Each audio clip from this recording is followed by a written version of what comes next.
Hello दोस्तों, कैसे हैं आप। Budget big announcement. हाँ दोस्तों, आज हमारा नया टॉपिक है, उसमें बिग अनाउंसमेंट जो सरकार ने किस किस के लिए बजट में क्या क्या खोला है खजाना, वो 10 पॉइंट में समझेंगे एक एक ऐलान। दोस्तों बहुत ही शॉर्ट वीडियो है, 10 पॉइंट है और इसमें क्या क्या सरकार ने मेन मेन अनाउंसमेंट की है वो हम आज जानेंगे दोस्तों। Big budget.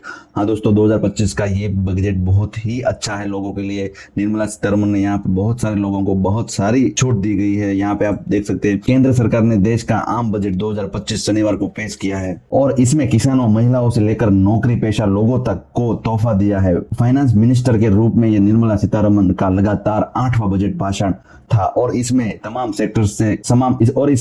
सेक्टर्स के लिए सरकार ने खजाना खोला है और 50 लाख करोड़ रुपए से ज्यादा बजट पेश किया है। हाँ दोस्तों, निर्मला सीतारमण ने शनिवार को मोदी सरकार के तीसरे कार्यकाल को जो पूर्ण बजट किया है उसका साइज अनुमोदी से 50.65 लाख करोड़ रुपए से, जिसमें ज्यादा पहुंच गया। इससे पहले पिछले वर्ष में 2024-25 में सरकार ने 47.16 लाख करोड़ रुपए का बजट पेश किया था। डिफेंस से लेकर एग्रीकल्चर तक सरकार की और विभिन्न सेक्टर से लिए अच्छा खासा बजट पेश किया था। इसके साथ ही इस बजट में मिडिल क्लास के लिए 12 लाख रुपए तक की इनकम और टैक्स फ्री करते हुए जबरदस्त फायदा दिया गया है। आइए इस 10 पॉइंट में जानते हैं मोदी 3.0 के पूर्ण बजट में किसे किसे क्या क्या मिला। हाँ दोस्तों, बहुत ही पहले इनकम टैक्स स्लैब में बदलाव। 2025 में सबसे बड़ा ऐलान मिडिल क्लास के लिए हुआ है और सरकार ने 12 लाख रुपए तक का इनकम टैक्स में दायरे में बाहर किया है, जिससे और इसके साथ ही नौकरी पेशा लोगों को 75,000 रुपए से स्टैंडर्ड डेविएशन का भी लाभ मिलेगा। इस कदम से 12 लाख रुपए सालाना कमाने वालों को कोई टैक्स नहीं देना पड़ेगा, जो 80,000 रुपए तक का फायदा हो सकता है दोस्तों। इसके अलावा पहली बार सरकार 5 लाख महिलाओं के लिए खजाना खोला है। महिलाओं को 5 साल के लिए 2 करोड़ रुपए तक की टर्म लोन की सुविधा मिलेगी और ये लोन बिना गारंटी के आसान शर्तों पर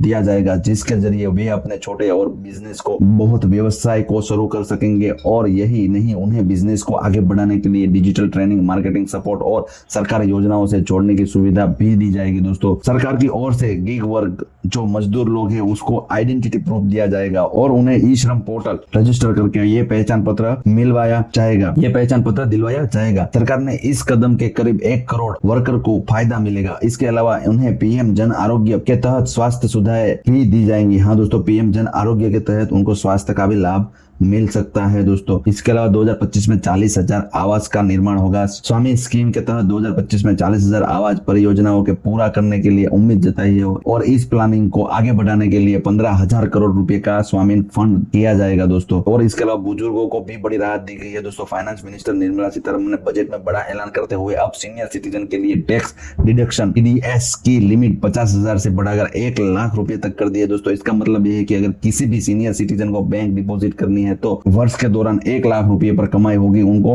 TDS जो 1% कटता था वो कटने में दायरे में नहीं आएगा दोस्तों। 1 लाख रुपए तक कोई TDS अभी भरना नहीं होगा। इसके अलावा स्टार्टअप करने के लिए सरकार ने बहुत ही बड़ा ऑप्शन दिया है दोस्तों। बजट में फाइनेंस मिनिस्टर निर्मला सीतारमण जी ने जानकारी दी है कि 10,000 करोड़ रुपए का योगदान से स्टार्टअप के लिए फंड की व्यवस्था की जाएगी और स्टार्टअप इंडिया पहले से तहत सरकार स्टार्टअप के माध्यम से इनोवेशन को बढ़ावा देने पर फोकस किया जा रहा है। छोटे कंपनियों को और स्टार्टअप के लिए स्पेशल क्रेडिट कार्ड जारी होगा, जिसकी लिमिट 5 लाख रुपए होगी। पहले साल में 10 लाख क्रेडिट लिमिट कार्ड जारी किए जाएंगे और स्टार्टअप के लिए credit card guarantee cover 20 crore रुपए तक हो सकता है दोस्तों। और स्टार्टअप करने वालों के लिए भी बहुत बड़ा ऐलान किया है दोस्तों। इसके अलावा बजट में लिथियम बैटरी को लेकर भी बड़ा ऐलान किया है और इलेक्ट्रिक गाड़ियां भी बहुत सस्ती होने वाली है दोस्तों। बजट भाषण के दौरान फाइनेंस मिनिस्टर निर्मला सीतारमण ने कहा कि कोबाल्ट पाउडर और अपशिष्ट लिथियम आयन बैटरी के स्क्रैप, सीसा, जस्ता और 12 अन्य महत्वपूर्ण खनिजों को छूट दी जाएगी। इसके अलावा इलेक्ट्रिक वाहनों के लिए लिथियम बैटरी का निर्माण हेतु 35% वस्तुओं को सीमा से बिना पैसे को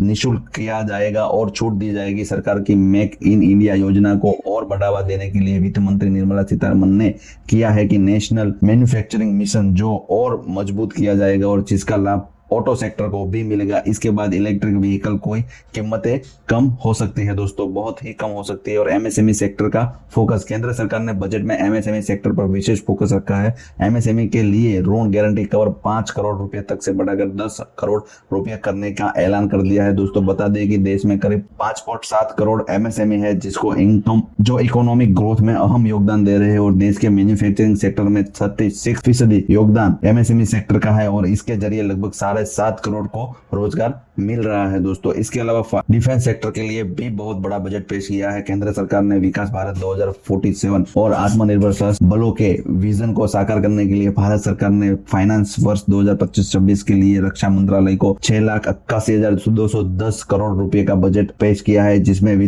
वर्ष 2024-25 के बजट के अनुसार 9 से 10% ज्यादा है और यह केंद्रीय बजट 13.5% और यह केंद्रीय बजट का 13.5% हिस्सा है, जो सबसे ज्यादा, जो कि सभी मंत्रालयों में सबसे अधिक है। और बजट में 1,80,000 करोड़ रुपए यानी कुल 26% से ज्यादा रक्षा सेवाओं के लिए अलग किया गया है और खर्च किया जाएगा। सशस्त्र बलों के राजस्व मद के लिए 3,11,732 करोड़ रुपए निर्धारित किया गया है, जो कुल 45% से ज्यादा है दोस्तों। इसके अलावा किसानों के लिए केसीसी स्कीम के तहत लोन की लिमिट को 3 लाख से लेकर 5 लाख रुपए तक कर दिया है। फाइनेंशियल 2025 में क्रेडिट कार्ड धारकों की संख्या 7.5 से लेकर 7.25 करोड़ तक पहुंच गई है। और इसके अलावा धन धान्य योजना के तहत एक में कम उत्पादन करने वाले 100 जिले को एग्रीपाल में कवर किया जाएगा, जिसमें करीब 1.7 करोड़ किसानों को लाभ हो सकता है दोस्तों। ये 10 बहुत बड़ी न्यूज थी जो आपको जानना भी और हमें जानना भी बहुत जरूरी थी, जिसमें फाइनेंस मिनिस्टर सीतारमण ने बहुत सारे चेंजेस किए हैं और इस साल बहुत बढ़िया बजट पेश हुआ है दोस्तों। ऐसे ही अपडेट के लिए हमें सब्सक्राइब किए बिना मत जाना। इस वीडियो में पहली बार है तो सब्सक्राइब कर देना दोस्तों। मिलते हैं नए वीडियो में नए टॉपिक के साथ। Thank you.